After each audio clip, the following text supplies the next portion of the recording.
அண்மை செய்தி. ஆடி அமாவாசையை முன்னிட்டு கல்பாலம் பகுதியில் ஏராளமானோர் முன்னோர்களுக்கு தர்ப்பணம் கொடுத்து வருகின்றனர். அண்மை செய்தியாக பார்த்து வருகிறோம்.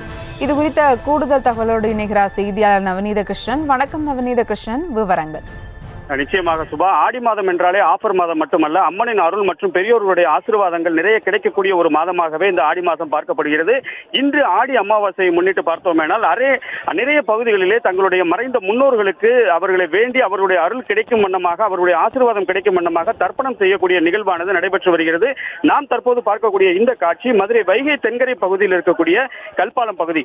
ஆடி அமாவாசையை முன்னிட்டு பார்த்தோமேனால் அதிகாலை முதலாகவே மறைந்த முன்னோர்களுக்கு தர்ப்பணம் செய்ய நூற்றுக்கணக்கானவர்கள் குவிந்து வரக்கூடிய ஒரு காட்சியை நம்மால் காண முடிகிறது. ஆடி அமாவாசை என்று பார்த்தோமேனால் நமது முன்னோர்களுக்கு தர்ப்பணம் செய்வது சிறந்தது. குறிப்பாக பித்ருலோகத்திலிருந்து பூமிக்கு வந்து அவர்கள் தங்கள் சந்ததியினரை ஆசீர்வதிப்பார்கள் என்பது ஐதீகம். பொதுவாக அமாவாசை என்று மறைந்த முன்னோர்களை வேண்டி தர்ப்பணம் இருப்பது வழக்கம்.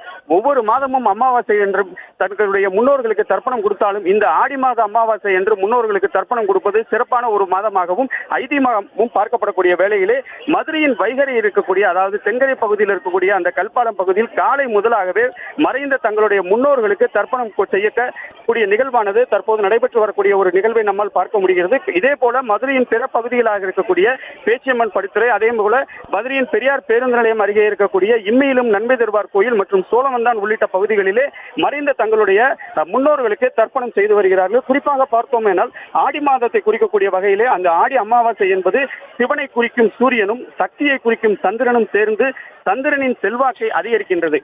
இந்த மாதத்தில் நடைபெறக்கூடிய இந்த ஆடி அமாவாசையை முன்னிட்டு ஏராளமான முன்னோர்களுக்கு, மறைந்த தங்களோட முன்னோர்களுக்கு அவர்கள் தர்ப்பணம் செய்யக்கூடிய நிலையை நம்மால் பார்க்க முடிகிறது. சுபா, விவரங்களுக்கு நன்றி நவநீத கிருஷ்ணன். செய்திகளை உடனுக்குடனும் துல்லியமாகவும் தெரிந்து கொள்ள சப்ஸ்கிரைப் பண்ணுங்க.